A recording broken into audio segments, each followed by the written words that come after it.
and welcome to the Pursuit of Healthiness podcast. I'm your host, Winanda van Delft. I'm a health and mindset coach, spaghetti and ice cream lover, travel junk, and a cat mom. I love conversations that are on a more raw and deeper level. And today I have with me Christine McKay.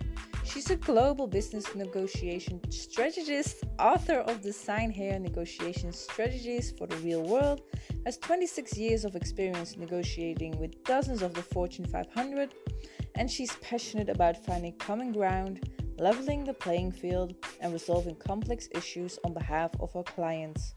Christine empowers you to ask for what you want and provides the skills and tools needed to negotiate for it. So, hello Christine, welcome to my podcast today. I'm really excited. Thank you. I'm very excited to be here. So first, tell us a little bit about yourself, what you do, where you come from. So my name is Christine McKay. I am a global negotiation strategist and the CEO and founder of Venn Negotiation.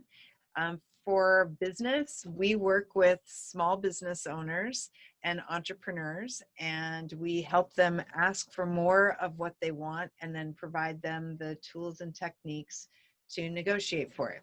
We have a philosophy that negotiation is nothing more than a conversation about a relationship, and there's no win in relationship.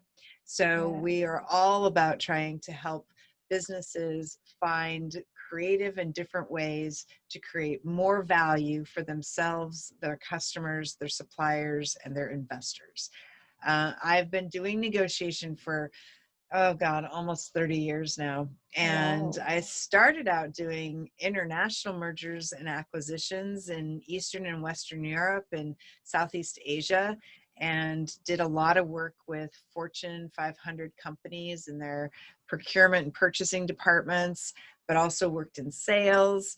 But I grew up in this little tiny town in north central Montana in the United States. Okay. And I had about 550 people in my hometown. So it was, when I say it was small, it was very small. And my parents owned a small business. And when I was working with all these big companies, I saw how big companies took advantage of smaller businesses and how small businesses sacrificed profitability and strategy and all these things to meet the needs of a big company. So I launched Venn Negotiation because I'm really passionate about helping smaller businesses level the playing field in their negotiation. I have an unusual, my negotiation philosophy is kind of informed by the fact that when I was 19, after having had a very successful high school career, I found out I was pregnant. I wasn't married. I just lost my job. I got evicted from the trailer that I lived in and started living out of the back of my car at the time. And so I was homeless for a period of time and married a not so nice guy who I thought was nice, but wasn't allowed to work, wasn't allowed to get an education, and had 2 more babies and had 3 babies by the time I was 22. And we were buying groceries, at the food bank. We were boiling water on the stove for baths. There were times when I'd pick up cans in order to put gas in my car. And the day that one of my daughters wanted something to eat and I couldn't feed her was the day that I decided I needed to negotiate a different life. And so I took a risk and I went to school and got a scholarship, and that started me on this awesome career of working with all these Fortune 500. And I've negotiated with almost half of the Fortune 500 in 53 countries, and ultimately earned my master's in business administration from Harvard University. And so it's been a crazy, amazing life. I wouldn't change any of it. And all of that trial and tribulation really makes me even more passionate about helping people who don't think they have a voice at the negotiation table. And small businesses often feel that they cannot negotiate when they're negotiating with bigger, more powerful organizations. And I really want to help to change that for them. Wow, that's beautiful. And wow, you've come from far, but Yes, yes. like, but how did you manage as a young mom with the kids? And you said like you didn't even you couldn't even feed your kids. Hmm. But uh, how does it feel? Like I cannot imagine as a parent to feel like that. Oh, that sucked. That was not a good feeling at all. Mm, And when I decided that at at one point I decided that it was going to be easier to be a single mom and do what I was trying to do, than being married to my husband at the time. And so and really it was a family affair. So one of the things that I love, one of the traditions at Harvard Business School that I love, is that if you have kids, they get to walk the stage, cross the stage in front of you, and they get little hats or little oh, teddy bears that have a little t-shirt on it that says Harvard.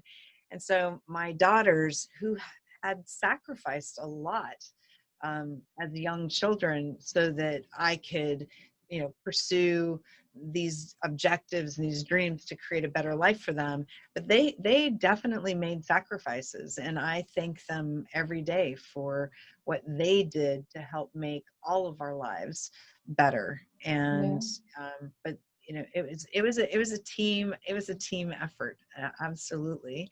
Mm, And it was also interesting. I mean, I learned how to ask for help. And I think that a lot of people, and certainly entrepreneurs, have this false belief that they need to do everything themselves. yeah. And so being in that position and not knowing how to feed my kids, when I left my husband, at the time, and uh, was doing the single mom thing, I remember at the end of my first semester, toward the end of my first semester, I was going crazy. I needed a break. And I was sitting next to this young guy in one of my classes, and I said to him, I said, "Do you ever get a home cooked meal?" And he said, "No." And I said, "Well, I can't afford to pay you, but if you would babysit my kids for me, I'll cook you dinner." And so that launched a friendship that lasted throughout school. And he babysat my kids during the summers. And Oh, he became a very important part of our family life. He was Jewish. We were not. So we learned about, the Hanukkah and the Jewish holidays. And we celebrated the Jewish holidays like his family. When he was not home with his actual family, he taught my daughters and me how, what those holidays meant. And I don't know when this is going to be released, but happy Hanukkah, everybody. And so, it's just that was just really cool. And so it was really about learning how to ask for help and yeah. learning that I didn't have to do it all by myself. Yeah, wow. But if I can assume something, like you are smart, like you are a smart, badass woman. So how I can imagine that maybe the listeners could question like how can you be in that situation and be that smart? How like How did how I do you, end up there to begin with? yeah, So, emotion and the things that we feel about ourselves are complicated, right? yeah, So, absolutely. I had a very successful high school career. I was not popular, but I was even voted most likely to succeed in my class. I was a beauty queen. I competed in public speaking. I lived in Germany as an exchange student. I mean, I did all these amazing things. But I'd also had other things happen in my early childhood and in my teens that were really, really bad, that I never really processed. And so, those things I carried with me. And I was young. I mean, 19 is very young, right? And Yeah, at least it is, I think 19 is very young. For some cultures, 19 is not young, but I think it's a very young age. In fact, our brains are not fully developed at that age. So I, you know, I thought I was good. You know, I was taking all the precautions that I needed to take. And then when I found out I was pregnant, that was my mother's worst nightmare for me. Like for her, that was like the utmost, there was no greater failure that could ever happen to her as a mother of a daughter than to have her daughter get pregnant and not be married. So I Wow. became my mother's worst nightmare. And um, and that, I mean, that plays with your head, right? And I'd had all this success and had done all this great stuff as a high school student, but then I stupidly got pregnant. So therefore all that success that I had when I was in high school was false. It wasn't real, because if it was real, then I wouldn't be stupid and get pregnant and not be married. That was how I felt about myself. So I destroyed every trophy I won. I destroyed my beauty queen crown. Wow. I took a hammer to it, smashed it to smithereens. So I convinced myself, in part because of my family's reaction, but in part because of what I believed about myself at the time. I believed I wasn't worthy and I wasn't capable. So I believed that somebody else needed to make decisions for me because I wasn't qualified to make good decisions for myself. So I abdicated decision making responsibility to the man who would become my husband, and who was, by the way, not the father of my daughter. And so I had met him, and he needed to rescue somebody, and I felt I needed to be rescued. But he was not qualified to make decisions for himself, let alone make decisions for me, and then what would become a family of five, right? So Yeah. I had three kids within 32 months. There's 32 months between my oldest child and my youngest child, and he couldn't support us. So it was, at some point, uh, so I let him do what I thought, he was going to do, and gave him, and all that. But then we hit a point, or I hit a point when I said, he's not able to deliver on his promise, and I wanted my life back. I wanted control of my life back. So I took Yeah. it.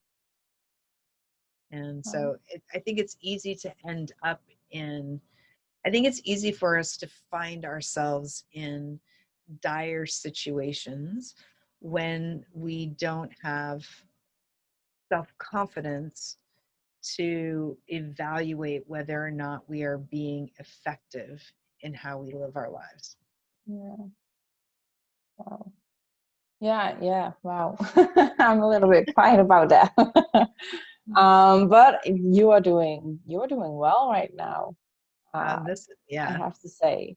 If I, I mean, you're negotiating, but I am. and you're speaking, and we are talking right now, and yeah, it just seems that you overcame that. Maybe you needed to overcome that to be who you are today. I think we all have trials that we experience in life. Now, some sound bigger, greater, grander, more awful than others, but at the end of the day, we all go through something. Yeah, Nobody's true. life is without pain. And I believe that you can't enjoy the awesome gift that life is if you don't understand that it comes with a certain amount of hurt Yeah, and anxiety and struggle, because the triumph is so much sweeter, it's so much better when you've true. known struggle, than it is if it's just handed to you. Yeah, And so, I mean, that is one of many, many struggles I have been through, I've lived through.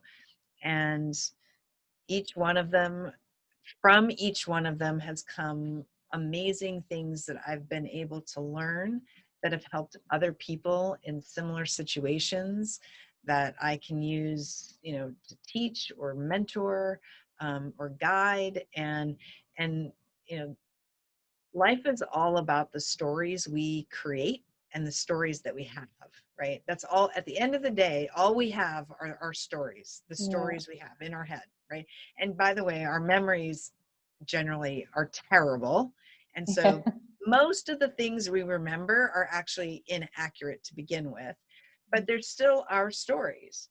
And we create our identity based on these stories. And so all the stories, good, bad, or otherwise, that have happened to me are just part of a bigger story that just makes Christine McKay Christine McKay. Yeah. Yeah, true. So, Maybe a funny question. I just because you are like a pro in negotiation in business, do you see yourself negotiating in just real life, in just having normal conversations? Do you find yourself doing that as well to get what you want? so I started out by saying, so I fundamentally believe that negotiation is just a conversation about a relationship. That is it. To me, every single person on the planet is negotiating all the time, because we're constantly negotiating our relationships, whether it's with a partner, whether it's with a parent, a child, an employer, a business partner, a customer, a supplier. The world is made up, humanity is made up of nothing more than relationships after relationships. It's just relationships. So I do negotiate all the time, but you negotiate all the time. I Yeah. just know when I'm negotiating. You might not be aware of when you're negotiating. So there are times when the negotiation is, did my husband do something that upset me or frustrated me? Yes.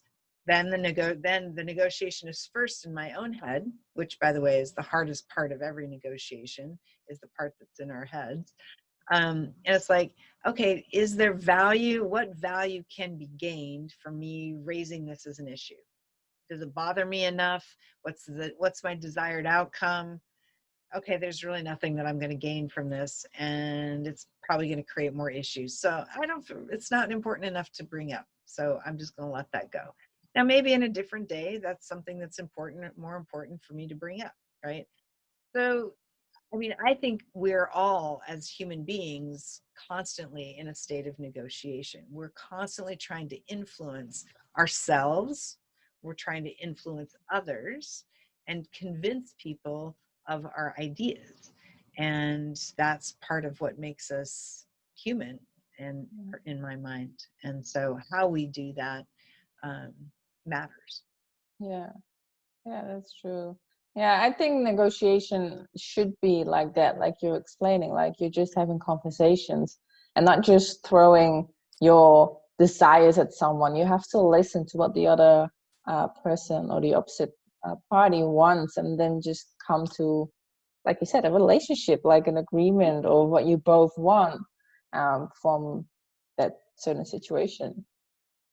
Absolutely. I mean, I talk about my husband. So I was very fortunate after my first disastrous marriage to meet the man of my dreams. And, you know, we've been together for almost 30 years and married for 27. And I Congratulations. often, thank you. And I love him more today than I did yesterday. And I will love him more tomorrow than I do today.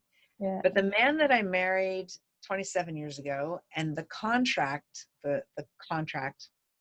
that we entered into 27 years ago, is not the same contract that we have today, because we are not the same people. We Yeah. have grown, we have changed. Yet in business, we enter into these relationships and we often expect them to stay the same. We don't give them the opportunity to grow and change, and we don't often recognize what's different about our relationships in business. And so we get stuck in this like, actually, I was on an event, and somebody was like, business is war. And I'm like, if you're over 50, you probably do believe that. If you're under 50, you probably don't believe. If you're over 50 and from the US, you probably believe that. If you're under 50 and in the US, you probably don't believe that. And a lot of the rest of the world doesn't want to believe that, even though much of the world has started to adapt to an American style of doing business, which I find very unfortunate, as a general rule. Yeah. But it really is about relationship. And you enter into a business relationship because you think that by our working together, you are going to achieve more success and I'm going to achieve more success. Yeah. Right? It's about it's a hope for future. Mm-hmm. And if that future, because it's hope based on the assumptions about the future, our assumptions about the future can be wrong, so we have to change them. So we have to constantly be in this reevaluation and renegotiation state to say, how do I make sure that my business relationships continue to grow and thrive? And I need to keep that dialogue open. Yeah. I love business like that. I don't Yeah, see business as war. I don't either. I No, don't either. and I think you are doing an amazing job by negotiating like this and showing businesses that it can be different. And it's, I think that both parties gain so much more from that. If you just are open with each other and just, put everything on the table and really help each other out to grow Mm-hmm. together. Um, because we cannot do everything on our own. Like you said in the beginning, like we need to ask for help. And if you can help each other, grow or earn more money or have more customers or something like that, it's beautiful. At Mm-hmm. least. I mean, I think so. And keep in mind, businesses have fiduciary responsibility. I mean, I am in business to make money. Yeah. I will Yeah, be of clear course. about Like, it. But there is, somebody was talking about compassionate capitalism. I mean, you can make money and do it in a way that adds value to more people. And so what has happened with a lot of negotiation is, I call it, the difference between negotiating from a position of abundance versus scarcity. So I'll ask people, if you have a raw egg, right, and you have 3 people who want that raw egg, what do you do to that egg to give it to 3 people, right? So people boil it and cut it up. They crack it open and they scramble it and then divide it in thirds, right? Those are the 2 things that most people, like, that jumps to their minds, right? I would So in say other get a good words, one. what's that? I would say get a good one instead of raw. Oh, it's not a rotten egg. No, it's a good egg. It's Oh, just good egg. it's a good egg. Oh, It's just raw. It's just raw. It's not oh, cooked yet. So how do you divide that? How do 3 people want that egg? How do 3 people get the egg? Right? no. So people either boil it and cut it in thirds, or they'll scramble it and divide it in Yeah. thirds. But if you take a pin and you poke a hole in the egg, you can drain the white and the yolk, and you have an empty eggshell that you can give to an artist to paint. You can separate the yolk from the white, and the person who wants the yolk can glaze the top of a loaf of bread, and the person who wants the white can make a souffle. So now 3 people get 3 parts of 1 egg. But most people, when they negotiate, they see the egg and they see that 1 egg and they go, I've got to divide 1 egg by 3. And so they boil it or they scramble it. Yeah. Instead of saying, what part of the egg do you want? What are you looking for in the egg? And that's the difference. Yeah. That is the difference between how I think about negotiation and how most people think about negotiation. Yeah. I'm always looking for how do I get that egg? I'm looking for the external pin to poke a hole in that egg to make 3 separate and things of equal value for all people, instead of just taking something and dividing what I see up into some amount and nobody Yeah. really getting what they want. I love that. Beautiful. So what is from negotiation or just in life general, because you've been through a lot, so probably this is hard to answer, but what is the biggest lesson that you've learned?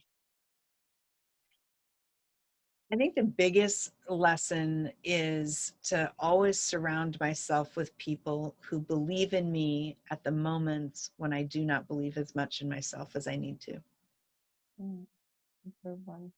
And that, I mean, that is, it's so critical to have cheerleaders, to have fans, to have supporters who, when on those days when you go, oh my God, this, I can't, I just feel like I can't do this, right?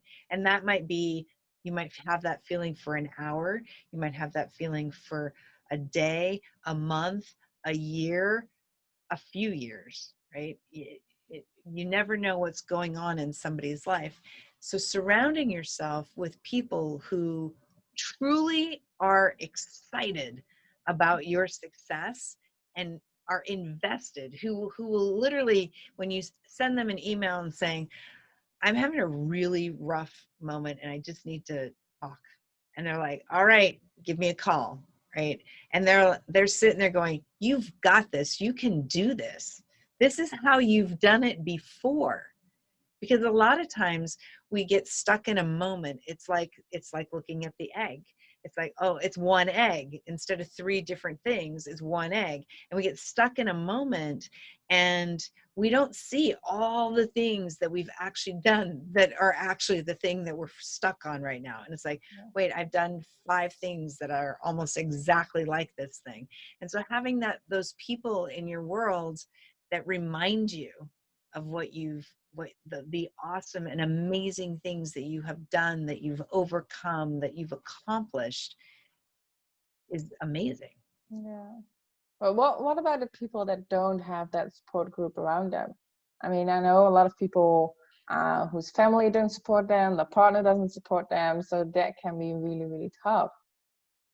Oh, So yeah, I've lived that. Yeah. I absolutely have lived that. And there, my biggest thing is that there's always a place to find people to support you, especially now, right? Like Yeah, with the internet. I am part of so many mastermind groups and networking groups, and within those, you find the people, you connect with different people, share your story, be vulnerable, build relationships, and those people will come to you, and you will find them.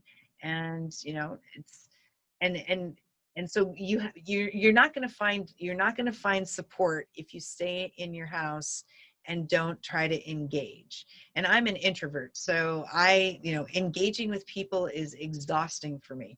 I have to take a whole day to recover. If I have, like this week, I've had a lot of speaking engagements. I have to take an entire day off and not talk to anybody, not talk to my family. I just need to totally shut down. So knowing that, right, but you can't network with people. You can't bring people into your life to help you if you stay in your house, not reaching out. There are tons of groups on Facebook. There are tons of, I know here in the United States, we have Meetup. I think it's elsewhere, but there are definitely online networking groups, and pick a couple whose values match to yours, who are doing things that are interesting to you. And then keep going. You can't just show up once or twice and expect, something to change. It takes about a year of knowing somebody before you will start to see, mutual benefit in the relationship. You have to nurture those relationships. People don't just trust you out of the starting gate. So no, that's true. Unless you have a vibe, like with some people you just have that click, but it doesn't happen with everybody, so it's a work in process. Yes, I loved how you snapped your fingers like that. I cannot do that. I'm so jealous. Really? It's really. I didn't know that. No. See, now you learned that not everyone can snap their fingers. Yeah, I never thought can't about do that. No, it's like I get this it's pathetic. Have you tried? Yeah, obviously you've tried. Oh yeah, no, see, it's just it doesn't make the sound like you get this nice, crisp, awesome attention grabbing sound. Yeah, mine's more like a thud. But I never thought about it. But I think it's the same with your tongue. Like not everybody can. I can't do that either. Oh, I can that too. Maybe. uh, yeah. Okay. Yeah, I can't even stick my tongue out properly. So really. no, it's just no, it's not. We're not going to demonstrate that here. No. Well, no. Yeah, I can. No. I want to say I can do a lot, but yeah, no. It's funny that some things my body can do, and then someone else's body can't. But so that's the thing about, that's one of the things that makes negotiation actually really kind of, because you're going to think this is weird to bring this back to negotiation, but in our bodies, we do certain things. You snap your fingers in just the right way. Somebody can whistle and call a dog. Somebody, somebody can, stick their tongue out and have a, cup and do whatever. We think that these things that we do, we think that everyone can do them. And so we go into situations and we're like I have a black belt in martial arts, and I was an instructor for a while. And it wasn't until I was an instructor that I realized that not every human being on the planet can do a somersault. Yeah. I'm like, what do you mean you can't do a somersault? How can you not do a somersault? But we get so focused on our own perspective of life and our own perspective of the issues at hand and the things that we're trying to negotiate that we don't do enough to create space to acknowledge that others don't see the world the same way that we do. Yeah, that's true. And that's true in negotiation, because negotiation is about finding common ground. It's about finding where you do see the world in the same way. Yeah.